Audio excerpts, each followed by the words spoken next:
Bienvenue à tous et merci de prendre le rendez-vous de votre émission culturelle artistique. Alors, le numéro de cette semaine sera consacré à une personne exceptionnelle. Une personne qui porte plusieurs casquettes à elle seule. Elle est journaliste, écrivaine et éditrice. Et elle est là aujourd'hui pour parler de son deuxième roman intitulé « Tant de gens espèrent être aimés et beaucoup ne sont que mariés ». Carmen Toudonou, bienvenue. Merci, bonjour. Vous allez bien? Très bien. Alors, en mai dernier, vous avez présenté au public votre nouveau roman. En 118 pages, vous y racontez l'histoire d'une jeune avocate, Stana, embarquée par les concours de circonstances dans une relation d'amour improbable avec un truand. D'où vous est venue l'idée, l'envie d'écrire sur cette thématique de mariage? Oui, l'idée est partie justement de poser une réflexion sur le mariage, pourquoi les gens se marient aujourd'hui. Et donc, j'ai pris le prétexte de cette histoire d'amour entre l'avocate et le bandit pour asseoir la réflexion, puisque cette avocate, Stana, est mariée. Elle est mariée à un homme qui est également un avocat, il est un pénaliste, mais le fait qu'elle rencontre ce jeune bandit lui fait un peu remettre en cause toutes ses certitudes sur le mariage, sur la vie de couple, sur le désir d'enfant par exemple, le désir d'avoir un enfant d'un sexe ou de l'autre et toutes ces questions-là. Donc ce sont ces réflexions-là que j'ai introduites dans le roman.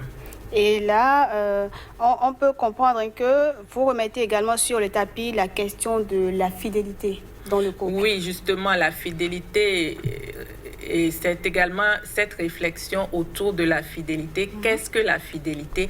Est-ce que la fidélité se juge par rapport à la fidélité à un idéal? Est-ce que le fait de fantasmer sur une personne est déjà de l'infidélité? Voilà. Est-ce que la conception, disons, distanciée ou différente de la fidélité de l'homme et de la femme dans nos sociétés, voilà des questions que je pose dans le roman. Et l'une des questions fondamentales préjudicielles, vous demandez pourquoi l'on se marie, et je vous la retourne, pourquoi l'on se marie? Oui, pourquoi l'on se marie? Je n'apporte pas une réponse définitive dans le roman. Il y a plusieurs pistes de réflexion. Et l'idée ici, c'est d'amener peut-être les jeunes à réfléchir autrement ou à concevoir autrement l'engagement du mariage et convier également les couples à relativiser peut-être les choses, à changer les choses. L'on a l'habitude de dire que les femmes sont des personnes qui sont un peu trop romantiques, d'accord, et les hommes sont plus pratiques. Et cela fait que, en général, dans le couple, les deux protagonistes n'ont pas toujours les mêmes attentes. C'est ça. Alors, la réflexion ici, c'est de dire peut-être qu'il faudrait que les hommes soient un peu plus romantiques et que les femmes soient un peu plus pratiques pour que les choses soient équilibrées et que les gens ne s'avouent pas tout de suite vaincus. Parce que lorsque deux personnes décident de se marier, ce n'est pas un aboutissement. C'est plutôt le début de quelque chose qu'il faut construire tous les jours. Et en général, rien que lorsque vous prenez même des jumeaux, ils ne s'entendent pas toujours alors ils ont passé 9 mois dans le même ventre. Alors, à plus forte raison, deux personnes de sexes différents, de familles différentes, d'éducation différente, il faut vraiment construire le couple sur la durée. Et mon constat, c'est qu'il y a beaucoup de personnes qui se marient pour les mauvaises raisons. Certaines personnes se marient parfois simplement parce qu'il faut faire plaisir à la société. Parce que cela fait bien de se marier à un certain âge, par exemple, ou peut-être parce que la copine du moment est tombée enceinte, il faut donc l'épouser. Il y a des personnes qui se marient parce qu'elles ont, je parle des hommes, qu'ils ont besoin, je vais dire ça grossièrement comme ça, d'une femme de ménage. Il faut qu'il y ait quelqu'un à la maison pour balayer la chambre. Qu'on sache qu'il est aussi marié. Voilà. Puis bon. balayer la chambre, préparer à manger, peut-être parce qu'il ne sait pas faire à manger, et il gaspille dans les restaurants, quelqu'un pour s'occuper des enfants, ainsi de suite. Donc, parfois, les gens se marient pour les mauvaises raisons. Et il faudrait peut-être convier les personnes à choisir les bonnes raisons pour lesquelles se marier. Et puis, lorsque les gens sont déjà ensemble, que les gens comprennent que ce n'est pas évident, c'est un processus, c'est une vie à construire à deux. Et dans le couple, il faut être deux. Il ne faut pas être deux entités séparées. Il faut pouvoir être deux, pouvoir faire des choses ensemble sans forcément jouer une comédie, contrairement à ce que l'on constate très souvent. Voilà qui est clair et l'on peut aisément constater tous les points que vous avez abordés, vous venez d'aborder, on peut les retrouver dans ce roman. Alors peut-on dire que le roman est une réflexion sur un déterminisme humain particulier, le déterminisme féminin? Oui, tout à fait, tout à fait. C'est vrai que le roman parle aussi bien des hommes que des femmes, mais les femmes ont plus tendance à être romantique. Et notre héroïne, l'héroïne du roman, c'est une femme. Donc, c'est elle qui réfléchit, c'est elle également qui se détermine dans le roman, qui fait des choix, peut-être pas toujours de très bons choix, mais quand même qui essaie de se débattre. Et je dirais qu'au-delà même de la problématique du mariage, c'est juste un roman sur la problématique du bonheur. Le mariage, c'est un moyen comme un autre pour rechercher le bonheur. Et donc, c'est un roman sur la problématique du bonheur, sur comment est-ce que chacun en tant qu'homme essaie homme grand H, homme comme femme, essaie de rechercher ce bonheur-là. Et ce bonheur, il peut être conjugal, il peut être dans le fait d'avoir des enfants, dans le fait de s'épanouir professionnellement. Et il y a justement le cas de la mère de l'avocate qui est évoquée dans le roman. C'est une femme de ménage qui a passé toute sa vie à faire le ménage, à faire des enfants. Et cette avocate-là, justement, ne veut pas être comme sa maman. Elle veut être autre chose. Et donc, c'est pour cela qu'elle a tout fait pour avoir son métier, pour, disons, atteindre ses rêves, le rêve de devenir avocate. Mais est-ce que cela suffit? Ce n'est pas évident. Vous en êtes à votre deuxième roman, le premier étant intitulé Presque une vie, qui est sorti en 2014. En général, quelles sont vos sources d'inspiration? Oui, en dehors des romans, j'ai écrit aussi des recueils.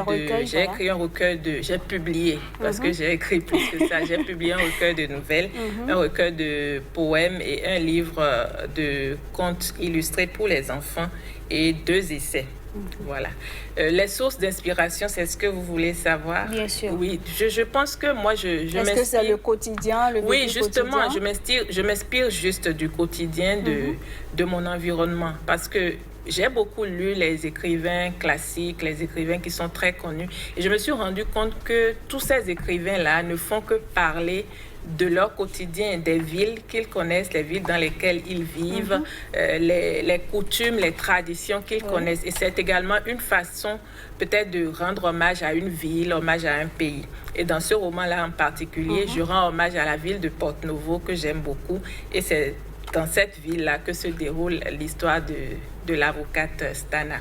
Alors, est-ce qu'il vous arrive de rédiger à l'avance un plan ou est-ce que vous laissez courir vos doigts sur le clavier et l'inspiration vient? Non, je ne rédige jamais un plan. On apprend en général aux écrivains débutants qu'il faut rédiger un plan. Ce que moi je conseille en général, il faut avoir un synopsis, ce qu'on appelle un synopsis pour les émissions de télé, pour un film, pour n'importe quoi. C'est comme un petit résumé, quelque chose, disons un test qui indique dans quelle direction l'on veut progresser. Et puis ensuite, dès que moi j'ai mon synopsis, je commence à écrire au gré de mon imagination. Et il arrive même que l'on soit obligé en cours de rédaction de changer l'orientation de l'histoire. Ça arrive très souvent, mais le synopsis permet quand même d'avoir une idée du chemin que l'on va emprunter, même si après, on va faire des déviations.